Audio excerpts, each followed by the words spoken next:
Hello दोस्तों, आप सभी का स्वागत है मेरे यूट्यूब चैनल में। आज की कहानी है आपके प्यार में भाग 49। City hospital. निहारिका कॉरिडोर में इधर उधर टहल रही थी। उसे अपने लॉयर का इंतजार था।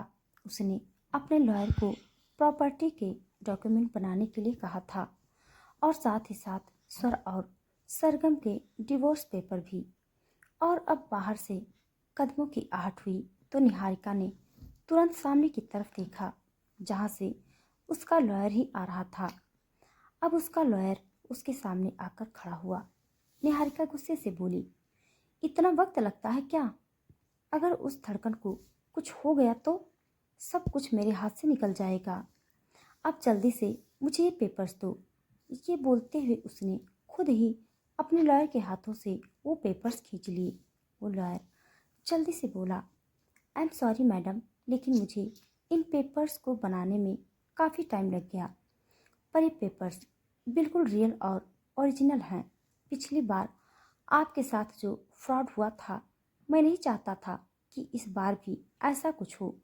इसीलिए मैंने ये सारे पेपर्स अपने हाथों से बनाए हैं। निहारिका उसकी बात सुन रही थी, लेकिन उसका ध्यान उन पेपर्स की तरफ ही था। और अब तो उसे भी पूरा कंफर्म था कि वो पेपर्स पूरी तरह से रियल हैं। उनमें कुछ भी फ्रॉड जैसा नहीं है। उन पेपर्स को देखते हुए उसने एक गहरी सांस ली और बोली, अब आएगा मज़ा। पिछली बार तो तुमने मुझे बेवकूफ़ बना दिया था, लेकिन इस बार नहीं बना पाओगे। अब तो तुम्हारी सारी प्रॉपर्टी मेरे नाम ही होगी। ये बोलते हुए उसके चेहरे पर तिरछी मुस्कुराहट थी। अब उसने उन सभी पेपर्स को अच्छे से सेट किया। तभी वहां पर स्वर आया। उन पेपर्स को देखते हुए उसके चेहरे पर हल्की सी तकलीफ नजर आ रही थी, लेकिन धड़कन के लिए वो कुछ भी करने को तैयार था। स्वर अब बिल्कुल उसके सामने आकर खड़ा हुआ। निहारिका उसकी तरफ देखते हुए बोली, अच्छी बात है जो तुम खुद ही यहाँ आ गए, वरना मैं तुम्हें बुलाने ही जा रही थी। ये लो, ये डॉक्यूमेंट्स, और इन पर अच्छे से साइन कर दो। और हाँ, याद रहे कि सरगम को डिवोर्स देने के बाद तुम उससे हमेशा दूर ही रहोगे। कहीं ये नहीं कि डिवोर्स देने के बाद वापस उसके करीब चले आओ। बेशक से तब मैं धड़कन के ट्रीटमेंट में तुम्हारी हेल्प कर चुकी होंगी, लेकिन और भी बहुत कुछ है मेरे पास जो मैं तुम्हारे अगेंस्ट कर सकती हूँ। और वैसे भी मुझे नहीं लगता कि जब तुम पूरी तरह से कंगाल हो जाओगी तो वो सरगम तुम्हारी तरफ देखेगी भी। लड़कियों को प्यार चाहिए होता है, लेकिन प्यार के बाद एक और ज़रूरत होती है, पैसा। अगर आदमी के पास पैसा नहीं हो तो उसके पास बेशक से जितना मर्जी प्यार हो, उस प्यार से पेट नहीं भरता। उसकी इस बात पर स्वर उसकी तरफ देखते हुए बोला, लेकिन मेरी सरगम को पैसे से ज़्यादा प्यार चाहिए, जो मेरे दिल में हमेशा उसके लिए रहेगा। तुम इन डॉक्यूमेंट्स पर तो मेरे साइन करवा सकती हो, लेकिन मेरे दिल में मेरी हार्ट बीट है, उसे कभी मेरे दिल से अलग नहीं कर सकती। निहारिका गुस्से से बोली, तुम चुपचाप इन पेपर्स पर साइन करो, ज़्यादा वक्त मत लगाओ, वरना तुम्हें पता है ना क्या हो सकता है। उसकी बात पर स्वर के चेहरे पर गुस्सा था, लेकिन अब बिना वक्त गंवाए उसने अपने हाथ में पेन लिया और फिर उन पेपर्स पर साइन करने लगा। उसे डॉक्यूमेंट्स पर साइन करते हुए देखकर निहारिका के चेहरे पर लंबी सी स्माइल थी। अभी सर अपने नाम का सिर्फ ऐसे लिखा होगा कि वहां पर एक नर्स आई और सर की तरफ देखते हुए बोली, डॉक्टर ने आपको अर्जेंटली बुलाया है, प्लीज आप मेरे साथ चलिए। नर्स की बात सुनकर सर के चेहरे का तो रंग उड़ ही गया था, लेकिन साथ में निहारिका भी हक्की बक्की रह गई। कहीं धड़कन को कुछ हो न गया हो, ये सोचकर उसके हाथ पैर फूलने लगे थे। उसे धड़कन की टेंशन नहीं थी, लेकिन ये टेंशन थी कि अगर धड़कन को कुछ हो गया तो फिर वो स्वर को ब्लैकमेल कैसे कर पाएगी, उससे उन डॉक्यूमेंट्स पर साइन कैसे करवा पाएगी, स्वर और सरगम को अलग कैसे कर पाएगी। लेकिन फिलहाल स्वर के लिए तो सबसे ज़्यादा ज़रूरी डॉक्टर्स के पास जाना था। पता नहीं अब क्या अर्जेंट होगा, ये सोचकर उसने उन डॉक्यूमेंट्स को निहारिका के हाथ में वापस दिया और फिर जल्दी से डॉक्टर के केबिन की तरफ भागा। लेकिन नर्स उसकी तरफ देखते हुए बोली, यहाँ नहीं, सामने ऑपरेशन थिएटर में। स्वर अब और भी ज़्यादा चौंक गया। अब वो जल्दी से ऑपरेशन थिएटर में आया। जैसे ही उसने दरवाज़ा खोला, उसकी आंखें बड़ी हो गई। एक पल के लिए उसके पैरों तले जमीन खिसक गई। सामने बेड पर सरगम लेटी हुई थी और उसके आसपास वेंटिलेटर के साथ साथ और भी कई सारी मशीन चल रही थी। उसके हाथ पर इंजेक्शन लगाए जा रहे थे। स्वर चौंकते हुए बोला, ये सब क्या है? तुम्हें क्या हुआ हार्टबीट? ये बोलते हुए वो सरगम के करीब आया। सरगम हल्का सा मुस्कुराई और बोली, हमारी धड़कन को कुछ नहीं होगा चौहान साहब। हमारी धड़कन को मैं एक खरोच भी नहीं आने दूंगी। उसके लिए आपको किसी भी डॉक्यूमेंट्स पर कोई साइन करने की ज़रूरत नहीं है। बस इन डॉक्यूमेंट्स पर साइन कर दीजिए। ये बोलते हुए उसने सामने खड़ी नर्स की तरफ देखा। सर के होश उड़े हुए थे। उसे तो कुछ समझ ही नहीं आ रहा था। तभी डॉक्टर उसकी तरफ देखते हुए बोली, मुझे समझ नहीं आ रहा मिस्टर चौहान कि इसे कुदरत का करिश्मा कहूँ या फिर धड़कन की किस्मत। जहाँ एक तरफ उसकी अपनी माँ उसकी जान बचाने के लिए कीमत मांग रही है, वहीं उसकी सौतेली माँ मतलब आपकी वाइफ अपना सब कुछ आपकी बेटी पर लुटा रही है। इनकी किडनी आपकी बेटी की, मेरा मतलब है आप दोनों की बेटी की किडनी से मैच हो रही है। हमने सारे टेस्ट वगैरह कर लिए हैं। बस अब फाइनल प्रोसीजर करने जा रहे हैं, जिसके लिए हमें आपके सिग्नेचर चाहिए। प्लीज़ आप इन पेपर्स पर साइन कर दीजिए। डॉक्टर की बात सुनते हुए सर की आंखों में अब आखिर आंसू आ ही गए थे। वो सरगम की तरफ देख रहा था। सरगम ने अपना कांपता हुआ हाथ उसके हाथ पर रखा और बोली, अपनी माँ के होते हुए हमारी धड़कन को किसी और के सहारे की ज़रूरत नहीं है। हम हैं हमारी धड़कन के लिए। उसे हम अच्छे से संभाल भी सकते हैं और उसे बहुत सारा प्यार भी दे सकते हैं। किसी और की अब कोई ज़रूरत नहीं। स्वर ने अपना चेहरा हाँ में हिलाया। वहीं दरवाजे पर खड़ी निहारिका का चेहरा गुस्से से कांप रहा था। उसने अपने हाथों में पकड़े हुए डॉक्यूमेंट पूरी तरह से अपने हाथों में ही कुचल दिए थे। स्वर ने पलटकर उसकी तरफ देखा और फिर हल्का सा मुस्कुराकर बोला, अब तुम यहाँ से जा सकती हो और अगर हो सके तो सीधा जहन्नुम में जाना। वहीं पर तुम्हें अच्छी प्रॉपर्टी मिलेगी। उसकी बात सुनकर निहारिका गुस्से से दांत पीसते हुए तुरंत वहां से चली गई। और अब स्वर ने वापस सरगम की तरफ देखा। सरगम के चेहरे पर मुस्कुराहट थी। स्वर ने उसका हाथ कसकर पकड़ लिया और उसे चूमते हुए बोला, I love you so much. Sargam मुंह बनाते हुए बोली, आई लव यू तो कितनी बार कहा है आपने? कुछ ऐसा कहते जो कभी कहा नहीं।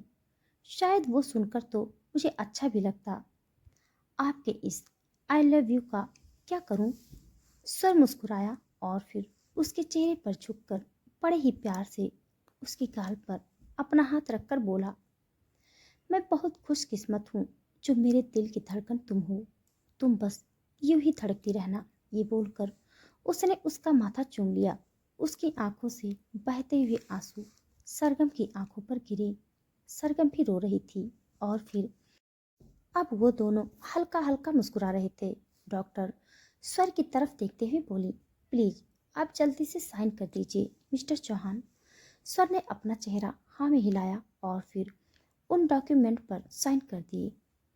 उसका हाथ बुरी तरह से कांप रहा था, लेकिन जैसे तैसे उसने साइन कर दिए थे और अब डॉक्टर ने भी अपना काम करना शुरू कर दिया था। स्वर ऑपरेशन थिएटर से बाहर आ गया था। सरगम को उस हालत में देखना उसके बस की बात नहीं थी। उसके दिल को कुछ कुछ हो रहा था और उसे धड़कन को भी संभालना था। वो कभी धड़कन के पास आ रहा था तो कभी सरगम के पास, और फिर कुछ देर बाद सरगम को भी ऑपरेशन थिएटर में शिफ्ट कर दिया गया। स्वर की धड़कनें ही जैसे अब रुकने की कगार पर आ गई थी। वो कभी इधर उधर टहल रहा था तो कभी उधर। कृपा जी, अभिनव और अंबिका तीनों उसके सामने ही थे। उसे देखते हुए उन तीनों को भी कुछ कुछ हो रहा था। वहीं उन तीनों को भी जल्दी से जल्दी ऑपरेशन होने का इंतजार था। लगभग से 4 घंटे बीत गए थे और अभी भी डॉक्टर ऑपरेशन थिएटर के अंदर ही थे। सर ने अब तक जैसे तैसे खुद को संभाला हुआ था, लेकिन अब तो जैसे एक एक पल काटना उसके लिए मुश्किल हो रहा था। तभी नर्स बाहर आई और स्वर ने तुरंत उसका रास्ता रोका और बोला, और कितना टाइम लगेगा? मुझे मेरी बीवी से मिलना है, मेरी बच्ची से मिलना है। वो नर्स जल्दी से बोली। आई एम सो सॉरी, लेकिन अभी थोड़ा टाइम लगेगा सर। ये बोलकर वो तुरंत वहाँ से चली गई। उसे कुछ दवाइयाँ लानी थी। स्वर का दिल अब बैठने लगा था। उसकी बेचैनी लगातार बढ़ती ही जा रही थी। तभी एक नर्स और बाहर आई और स्वर की तरफ देखते हुए बोली, हमें ओ पॉजिटिव ब्लड चाहिए। ये ब्लड ग्रुप बहुत ज़्यादा रेयर है, इसीलिए बहुत कम मिलता है। हमारे ब्लड बैंक में भी ये ब्लड ग्रुप नहीं है। स्वर जल्दी से बोला, लेकिन मेरा ब्लड ग्रुप ओ पॉजिटिव ही है। आप प्लीज़ जितना चाहिए उतना ब्लड ले लीजिए, लेकिन मेरी बीबी और मेरी बच्ची को सही सलामत मुझे दीजिए। ये बोलते हुए वो पहली बार इतना ज़्यादा बेबस लग रहा था।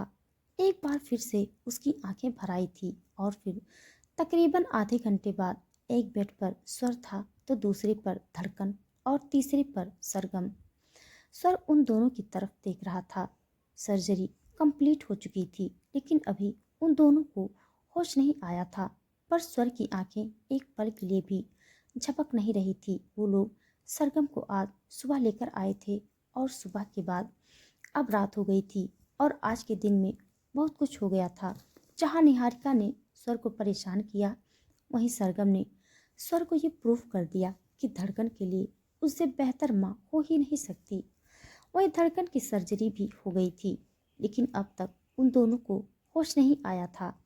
तभी अंबिका अपने हाथ में जूस का एक गिलास लिए स्वर के पास आई और बोली, प्लीज़ भाई, आप इसे पी लीजिए।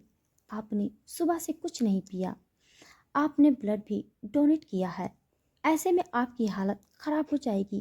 प्लीज़, आई रिक्वेस्ट यू भाई, सिर्फ ये जूस पी लीजिए। सर उसकी तरफ देखते हुए बोला, जब तक मैं इन दोनों को होश में आते हुए नहीं देख लेता तब तक मैं कुछ नहीं पी पाऊंगा। Ambika, please try to understand.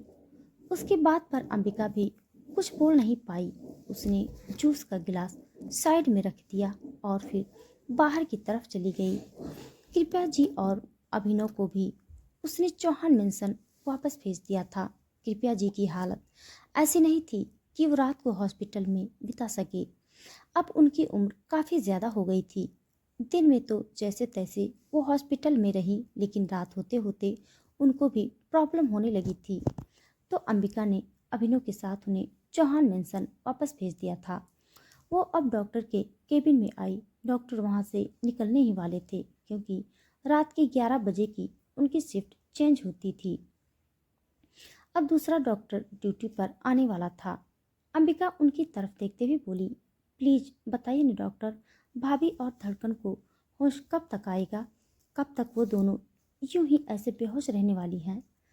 Doctor एक गहरी सांस लेकर बोली, आई होप उनको 1 घंटे के अंदर होश आ जाएगा, बट डोंट वरी, इससे ज़्यादा टाइम नहीं लगेगा। और वैसे भी वो दोनों अब खतरे से बाहर हैं, तो आपको टेंशन लेने की ज़रूरत नहीं है। अंबिका के चेहरे पर हल्की मायूसी थी। वो कैसे ही टेंशन न ले, धड़कन और सरगम से ज़्यादा तो अब उसे स्वर की टेंशन हो रही थी, जो न अपनी पलके तक झपका रहा था। वो बस चुपचाप सरगम और धड़कन की तरफ देख रहा था और फिर अचानक ही उसे ऐसा लगा जैसे सरगम की पलकें फड़फड़ा रही है।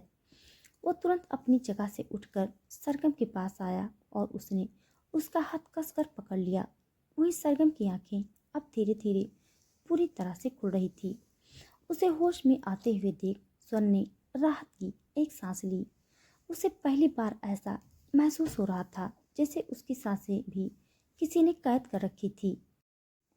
सरगम को बेहोश देखकर उसे ऐसा महसूस हो रहा था जैसे बेहोश सरगम नहीं है, बल्कि वो खुद ही बेजान हो चुका है।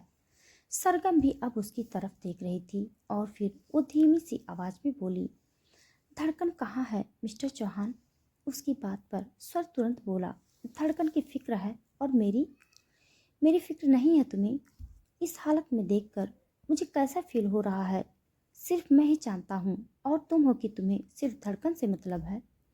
उसकी इस बात पर सरगम हल्का सा मुस्कुराई और बोली, आप तो स्ट्रांग हैं मिस्टर चौहान, लेकिन मेरी धड़कन थोड़ी सी कमज़ोर है। आप बस उसके बारे में बता दीजिए। आपका हाल तो मैं आपकी आंखों में देख रही हूँ। स्वर ने तुरंत उसका हाथ बारी बारी से चूम लिया और बोला, I love you so much heartbeat. तुम सच में मेरी हार्ट बीट हो। तुम्हारे बिना तो मेरा दिल ढंग से धड़कता भी नहीं। सरगम ने कुछ नहीं कहा, बस हल्का सा मुस्कुरा रही थी। सर अब उसके माथे पर झुका और प्यार से चूमकर बोला, धड़कन को अभी होश नहीं आया है, लेकिन जल्द ही आ जाएगा। उसकी बात सुनकर अब सरगम की मुस्कुराहट गायब हो गई थी। धड़कन को अभी तो होश नहीं आया, ये सोचते हुए वो परेशान हो रही थी, लेकिन शायद उनके दिल के तार इतने ज़्यादा मजबूती से जुड़े थे कि सरगम के होश में आते ही अब धड़कन ने भी अपनी आंखों को खोलना शुरू किया और फिर अचानक से उसके रोने की आवाज़ सुनाई दी। स्वर तुरंत धड़कन की तरफ घूमा। उसके हाथ हिलते हुए देख वो मुस्कुरा रहा था। बेशक से धड़कन रो रही थी, लेकिन फिर भी स्वर के होठों पर मुस्कुराहट थी। उसका रोना आज पहली बार उसे खुशी दे रहा था, वरना उसे यूं गुमसुम बेजान से देखकर तो स्वर का खुद का दिल रोने लगा था। उसने जल्दी से आकर धड़कन को संभाला। वहीं धड़कन के रोने की आवाज़ सुनकर डॉक्टर जो वहां से जा रहे थे वो तुरंत उनके वार्ड में आए। सरगम को होश में देखकर वो हल्का सा मुस्कुराए और फिर उनकी नज़रें धड़कन पर टिक गई। वो जल्दी से आकर उसका चेकअप करने लगे। नर्स भी उनके साथ ही थी। कुछ देर बाद वो स्वर की तरफ देखते हुए बोले, everything is perfectly fine mister Chauhan. आपकी बीवी और आपका बेबी दोनों पूरी तरह से ठीक हैं। बस इन्हें कुछ दिनों के लिए बेड रेस्ट की ज़रूरत है और प्रॉपर ऑब्जर्वेशन की। कुछ दिन इन्हें हॉस्पिटल में रहना होगा, क्योंकि अभी इनकी प्रॉपर केयर करनी है, लेकिन 7 दिनों बाद आप इन्हें घर लेकर जा सकते हैं। डॉक्टर की बात सुनते हुए स्वर को राहत महसूस हो रही थी। अपना काम करने के बाद डॉक्टर अपने स्टाफ के साथ वहां से चले गए और अब स्वर धड़कन के पास था और पीछे बिस्तर पर लेटी हुई सरगम भी उन दोनों की तरफ देखकर मुस्कुरा रही थी। अंबिका सरगम की तरफ देखते हुए बोली, वैसे तो अब आप मेरी भाभी हो, लेकिन आज मैं तुझसे कुछ कहना चाहती हूँ सरगम। आई नो मुझे ऐसी बातें नहीं करनी चाहिए, लेकिन फिर वो दोस्त वाली फीलिंग नहीं आएगी ना जो पहले आती थी। बस इसीलिए ऐसी बात कर रही हूँ। सीरियसली, मैंने तुझ जैसी लड़की नहीं देखी। तू सच में बहुत अच्छी है। मुझे तुझ पर प्राउड फील होता है कि हाँ, तू मेरी दोस्त है और अब मेरी भाभी भी। I just love you. ये बोलते हुए उसने सरगम का हाथ कसकर पकड़ लिया था। सरगम उसकी बात पर मुस्कुरा रही थी। उसने भी बड़े ही प्यार से कहा, I love you too Ambika. अब स्वर के पास आई और धड़कन की तरफ देखते हुए बोली, इसे मैं संभाल लूंगी, आप जाइए भाभी के पास। ये बोलते हुए उसने सामने सरगम की तरफ देखा और अब स्वर धड़कन को अंबिका के पास छोड़कर सरगम के पास आया। सरगम उसकी तरफ देखते हुए बोली, निहारिका कहाँ है? स्वर हैरानी से उसकी तरफ देखते हुए बोला, अब तुम्हें उससे क्या काम है?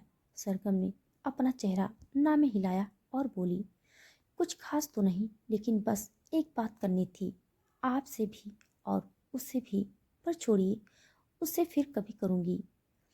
अभी पहले आपसे ही कर लेती हूँ। स्वर चुपचाप उसकी तरफ देख रहा था। भला ऐसी भी कौन सी बात हो सकती है कि वो बात सरगम उससे और निहारिका दोनों से करना चाहती थी।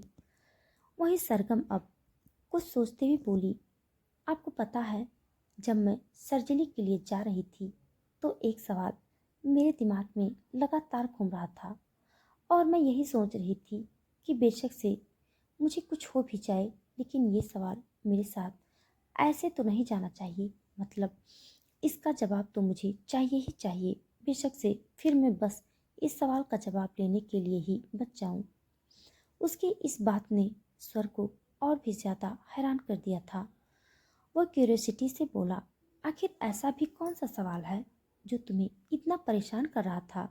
सरगम बड़ी ही मासूमियत से बोली, यही कि जब सारी प्रॉपर्टी मेरे नाम है तो निहारिका आपसे कौन से सिग्नेचर करवा रही थी?